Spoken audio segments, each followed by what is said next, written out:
канале. Сегодня мы будем готовить паста фреска.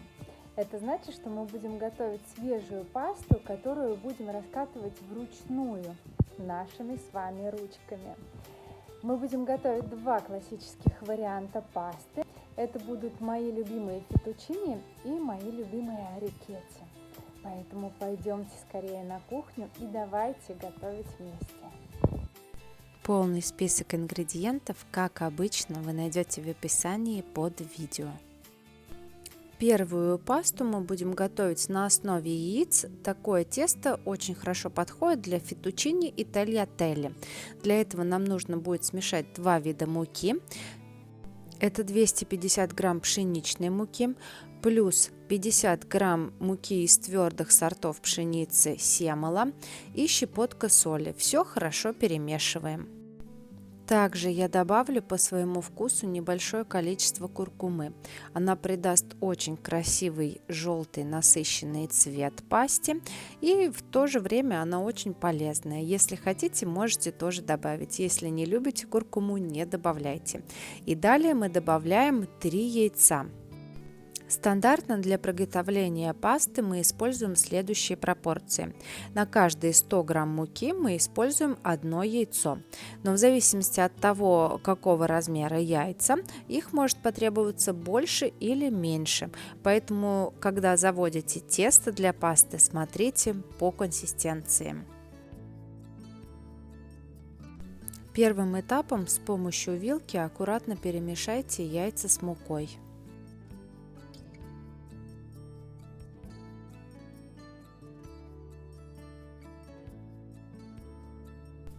Как вы видите, у меня большое количество остается сухой муки, поэтому я добавлю обязательно еще 1 яйцо. Для моего теста 3 яиц было недостаточно, но на самом деле у меня были взяты очень маленького размера яйца. Перемешиваю активно все ингредиенты.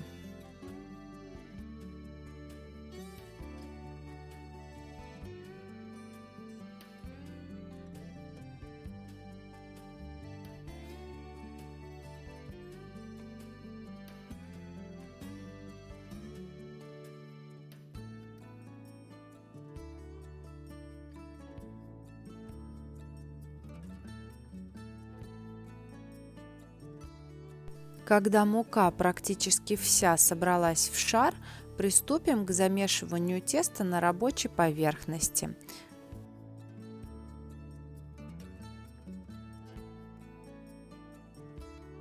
Посмотрите внимательно, какими движениями я буду вымешивать тесто. Это у нас будет основной замес теста.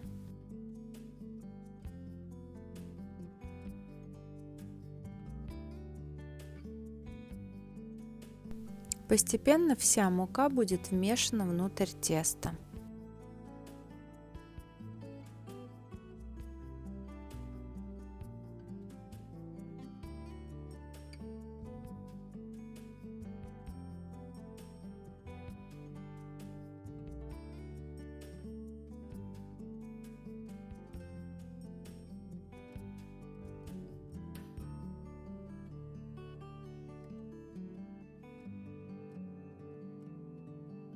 Вот так на рабочей поверхности у нас больше не осталось муки. Если тесто будет липнуть к рукам, вы можете немного муки подсыпать и продолжайте вымешивать тесто в течение 5-7 минут до гладкости и однородности. Вот такими движениями. Посмотрите, какое оно уже гладкое и эластичное после нескольких минут вымешивания. Но этого недостаточно, продолжаем вымешивать дальше. После 5 минут вымешивания тесто становится вот таким гладким, эластичным и упругим. Посмотрите внимательно на структуру.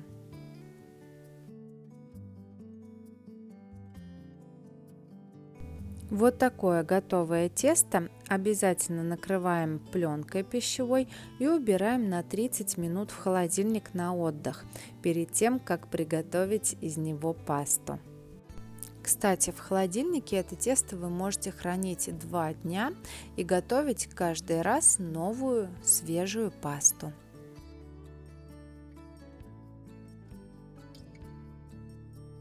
Итак, 30 минут прошло, тесто охладилось, отдохнуло в холодильнике. Теперь отрезаем небольшой кусочек и будем вручную раскатывать его для приготовления пасты. Если у вас есть машинка для пасты, можете использовать ее. Но я вам покажу, как это сделать вручную без дополнительных инструментов. Рабочую поверхность присыпаем мукой и далее начинаем раскатывать наше тесто. Всегда раскатываем от центра к краям, для того, чтобы вся поверхность была равномерная.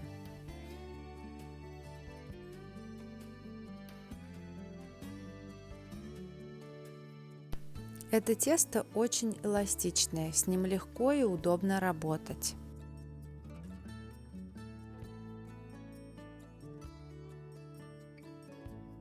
Раскатывайте так, чтобы толщина была равномерная по всей поверхности.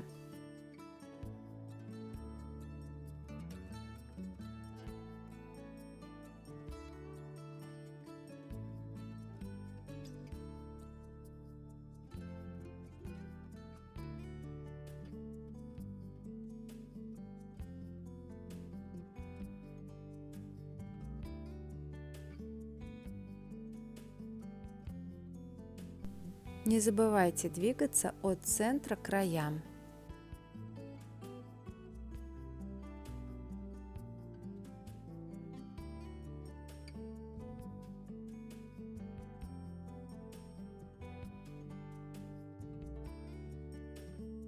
Нам нужно раскатать тесто максимально тонко.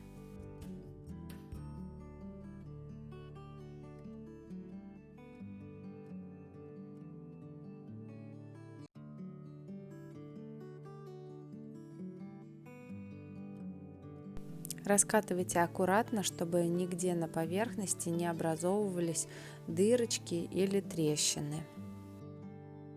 В зависимости от размера теста этот процесс занимает 1-2 минуты. Тесто почти готово, оно уже достаточно тонкое. Я его еще раз переверну и немного раскатаю перед нарезкой.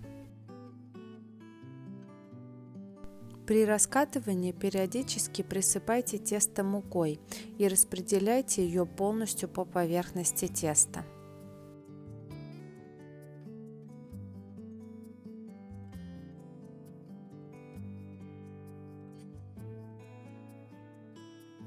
Как вы видите, тесто настолько эластичное, что даже уже почти готовый раскатанный кусочек можно всегда раскатать еще тоньше.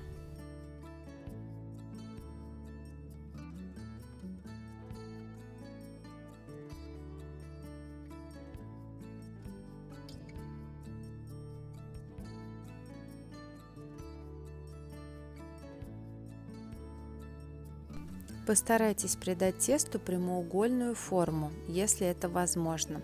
Это будет очень важно при нарезке пасты.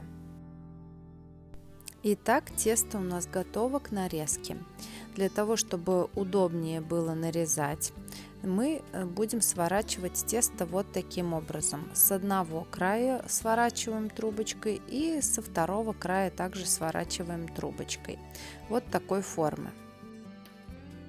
Далее возьмите доску и переложите тесто, чтобы нам было удобнее его нарезать.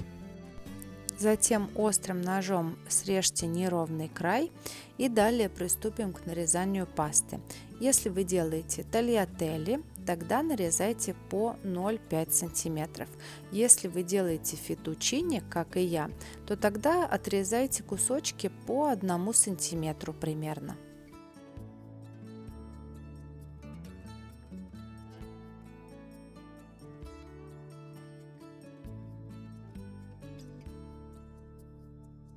Посмотрите, какая красивая паста у нас получилась. А сейчас я вам покажу способ, как легче всего перекладывать пасту для варки либо для сушки. Вот таким образом. Посмотрите.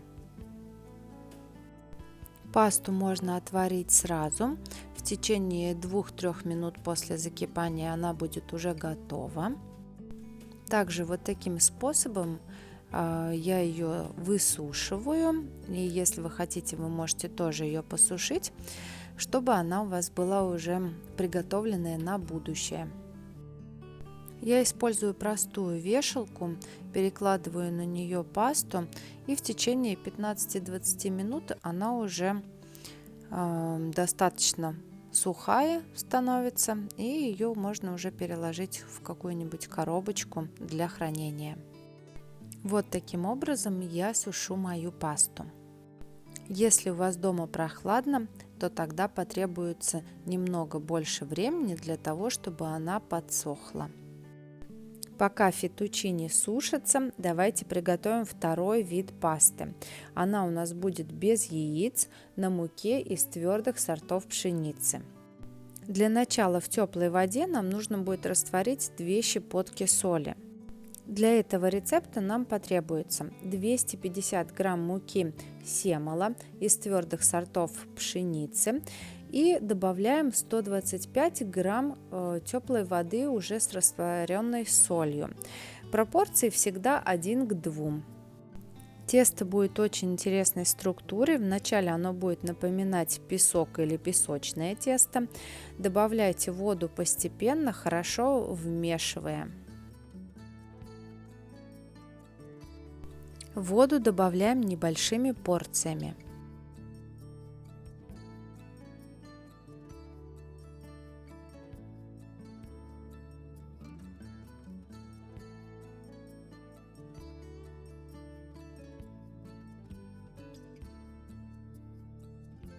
Постепенно мука начнет собираться в шар.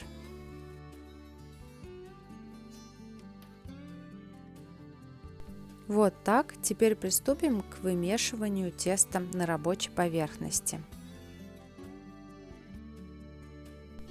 Как и в первый раз, тесто нужно будет интенсивно вымесить до однородной и гладкой структуры. Но когда вы работаете с мукой семола, так как она из твердых сортов пшеницы и в ней не так много клейковины, это будет сделать гораздо труднее.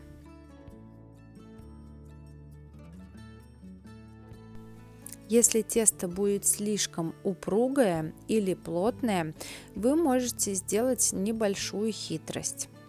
Намочите руки холодной водой и продолжайте вымешивать тесто. Так оно станет более эластичное и податливое.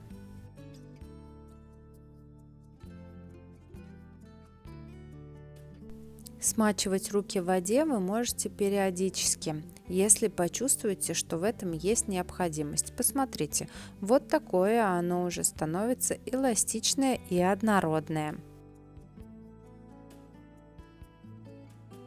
На процесс вымешивания теста у вас уйдет около 5 минут. С каждой минутой тесто будет становиться все более эластичное.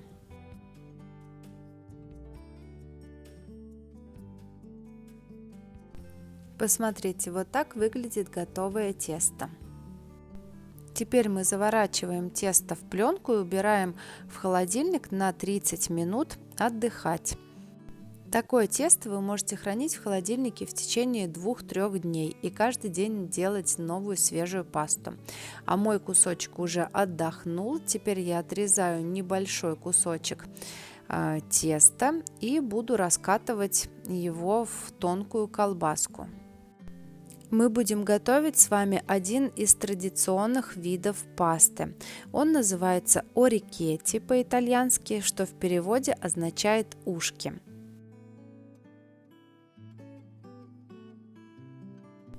Для начала нам нужно раскатать равномерно колбаску. Диаметр примерно 1 сантиметр, можно меньше.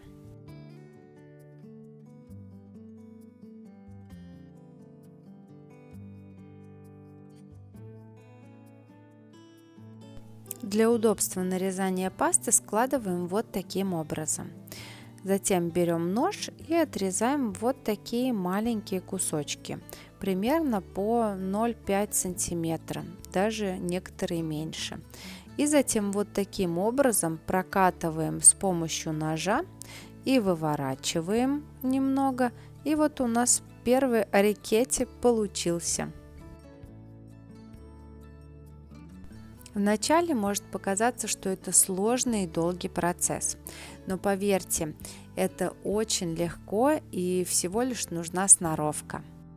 Можно устроить паста-вечеринку, собрать подруг или свою семью и посвятить полчаса для того, чтобы приготовить домашнюю пасту. Это увлекательный процесс, который понравится всем и даже детям. Посмотрите еще раз внимательно, как я делаю ушко. Я просто придавливаю ножом и прокатываю тесто под тяжестью ножа. И таким образом получается вот такое красивое ушко, которое я потом выворачиваю, и у нас готовая форма, классический вариант. Так мы поступаем с каждым кусочком. Если вы делаете такую пасту впервые, не переживайте, не волнуйтесь, если она будет не вся одинаковой формы или размера. В этом будет ее уникальность.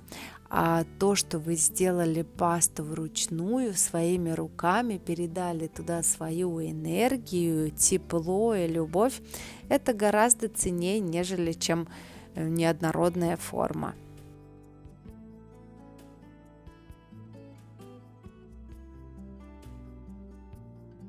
Постепенно раскатываем все тесто вот таким образом, чтобы у нас получилось бесчисленное количество маленьких ушек.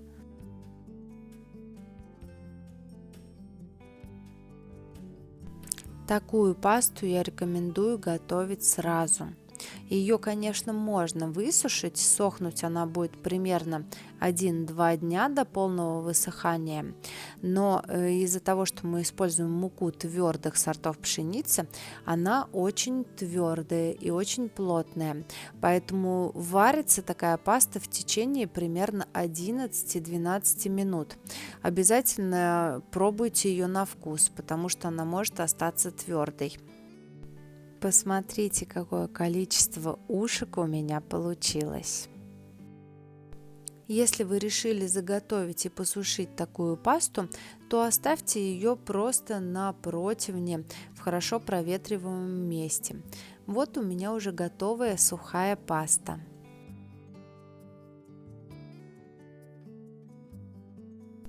Сухую пасту можно переложить в контейнер.